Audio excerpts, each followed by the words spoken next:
Gold, trusted gold buyers. మీరు తాకట్టు పెట్టిన బంగారాన్ని విడిపించి ఈ రోజు ఉన్న మార్కెట్ ధరకు కొనబడను.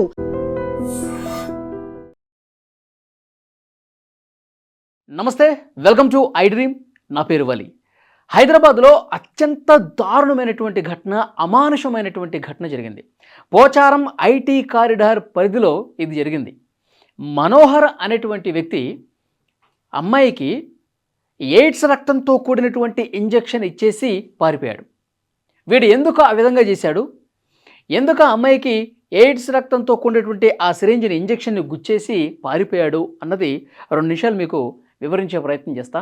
యాక్చువల్గా వీళ్ళిద్దరూ పెళ్లి చేసుకోవాలనుకున్నారు. పెద్దలు కుదిరిచినటువంటి వివాహమే, కొద్ది రోజుల్లోనే పెళ్ళి ఉంది. అయితే సడన్గా ఇతనికి హెచ్ఐవి ఉందని చెప్పి సమాచారం వచ్చింది.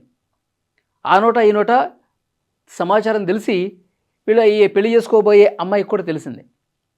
కొన్ని రోజులుగా ఇతను అంటే ఎంగేజ్మెంట్ అయిపోయింది, చాలా రోజుల నుంచి వీళ్ళు మాట్లాడుకుంటూ ఉన్నారు, ఇక పెళ్లికి సిద్ధమవుతూ ఉన్నారు. ఈ టైంలో ఇతనికి ఆరోగ్యం అంతగా బాగోక కొంత నీరసంగా ఉండి ఏదో ఇబ్బందికరంగా ఉంటే హాస్పిటల్కి వెళ్ళాడు, టెస్టులు చేయించుకుంటే హెచ్ఐవి పాజిటివ్ ఉంది బాబు అని చెప్పారు.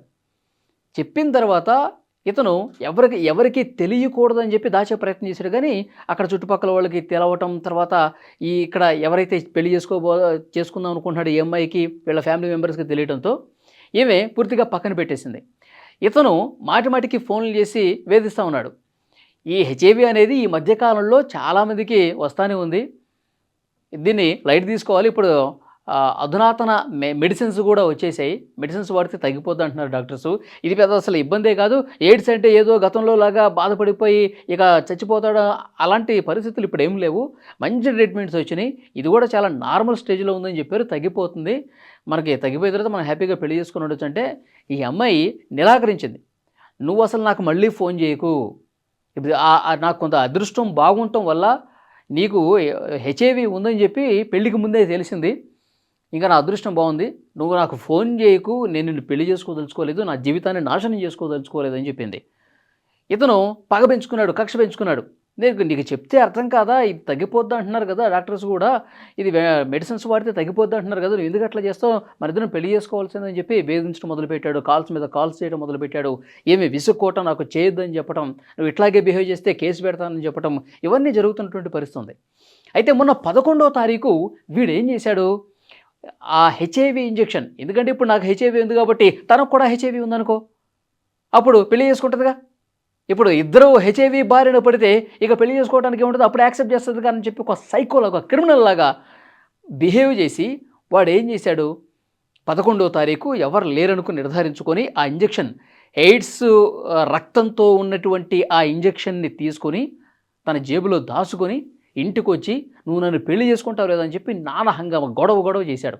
నువ్వు నన్ను పెళ్లి చేసుకోవాల్సిందే, మనం త్వరలోనే పెళ్లి చేసుకుందాం అని చెప్పి గొడవ చేశాడు. నువ్వు ఇదే విధంగా పిచ్చి వేషాలు వేస్తే నేను పెద్దగా అరుస్తాను, అందరినీ పిలుస్తాను, నువ్వు మర్యాద ఇక్కడి నుంచి వెళ్ళిపో అని చెప్పి ఆమె గట్టిగా అరవటం, తర్వాత వీడు ఇంకా పెద్ద ఎత్తున గొడవకు దిగటం, తర్వాత వాళ్ళ గొడవ పడటం, కొట్టడం, ఇలాంటి చేస్తూ తన వెంట తెచ్చుకున్నటువంటి ఆ సిరింజిని ఒక్కసారిగా ఆమెకి పొడి చేసి ఆ ఇంజెక్షన్ అందులోకి వదిలేసేసి ఆ రక్తం ఆమెకి ఎక్కించేసేసి అట్నుంచటే పారిపోయాడు. పారిపోయిన తర్వాత ఇంకా ఈమె ఏడవటాలు, తర్వాత వాళ్ళందరినీ చుట్టుపక్కల వాళ్ళందరినీ పిలవటాలు, తర్వాత పోలీసులకి కేసు పెట్టడాలు, ఈమె హాస్పిటల్కి తీసుకెళ్ళటం, ఇదంతా జరిగింది. ప్రస్తుతం వీడిని కూడా అదుపులోకి తీసుకున్నారు పోలీసులు, అదుపులోకి తీసుకుని అరెస్ట్ చేసినటువంటి పరిస్థితి ఉంది. అంటే మనుషుల బిహేవియర్ ఏ విధంగా ఉందో చూడండి. మొన్న మధ్యలో కర్నూలులో కూడా ఇదే విధంగా జరిగిందండి. కర్నూలులో ఒక డాక్టర్ని నర్సు ప్రేమించింది. ఆ నర్సు ప్రేమని ఈ డాక్టర్ యాక్సెప్ట్ చేయకపోతే అతను పెళ్లి చేసుకోబోయే అమ్మాయి ఉంది కదా, సో నర్సు డాక్టర్ ప్రేమ నిరాకరించాడని చెప్పి ఈ డాక్టర్ పెళ్లి చేసుకోబోయే అమ్మాయికి ఇంజెక్షన్ ఇచ్చింది ఆ నర్సు. ఇది సేమ్ ఎయిడ్స్ రక్తంతో ఉన్నటువంటి ఇంజెక్షన్ ఇచ్చింది. నెల రోజులుగా అవుతుంది అంతే ఆ ఘటన జరిగి, మళ్ళీ ఇప్పుడు ఇది జరిగిందనమాట. అంటే మనుషులు తమకు దక్కదు అనుకున్న పరిస్థితి వస్తే వాళ్ళు ఏం చేయడానికైనా సిద్ధమవుతూ ఉన్నారు, ఎంతకైనా దిగజారడానికి సిద్ధంగా ఉన్నారని చెప్పి ఈ ఘటన అర్థమవుతుంది. చూడండి, పెళ్ళికి నిరాకరించింది, నేను పెళ్లి చేసుకోనన్న ఉద్దేశంతో ఆమెకు కూడా ఎయిడ్స్ రక్తం ఎక్కించాడంటే మనుషులు ఏ విధంగా తయారవుతున్నారు చూడండి. చాలా బాధాకరమైనటువంటి విషయం. నిజంగా ఇప్పుడు ఆమె ఆసుపత్రిలో ఉంది. నేను బతుకుతానా, చస్తానా, నాకు కూడా ఏమన్నా హెచ్ఐవి వచ్చేసిందా అని చెప్పి కన్నీళ్లు పెట్టుకుంటూ ఆ కుటుంబ సభ్యులు అందరూ కూడా ఏడుస్తూ ఉన్నారు. కానీ ఇలాంటి వాళ్ళని చాలా దారుణంగా శిక్షించాల్సినటువంటి అవసరం ఉంది. నాకు ఆ అమ్మాయి పెళ్లి చేసుకోనంటోంది. అంతకుముందు వరకు బాగానే మాట్లాడింది. ఇక పెళ్ళైపోతుంది అనుకున్న తరుణంలో ఈ విధంగా తెలిసిన తర్వాత నన్ను పక్కన పెట్టేసిందని చెప్పి భరించలేక ఒక క్రిమినల్ లాగా, ఒక సైకోలాగా బిహేవ్ చేసి ఇంత దుర్మార్గంగా ప్రవర్తించాడు. ఇతను ప్రస్తుతం అదుపులోకి తీసుకుని పోలీసులు కూడా కేసు పెట్టి ఇంకా అసలు ఈ ఈ ఈ సిరంజి ఏ విధంగా తీసుకోవాడు, తన బ్లడ్డే ఎక్కించాడా లేకపోతే ఇంకెక్కడి నుంచైనా తీసుకున్నాడు అన్నది కూడా పోలీసుల విచారణలో తెలిసే అవకాశం కనిపిస్తుంది. అంటే తనకు దక్కనిది ఇంకెవరికి దక్కకూడదు అన్న ఒక మెంటాలిటీ క్లియర్గా కనిపిస్తోంది. మనుషులు చాలా దుర్మార్గంగా ప్రవర్తిస్తూ ఉన్నారండి.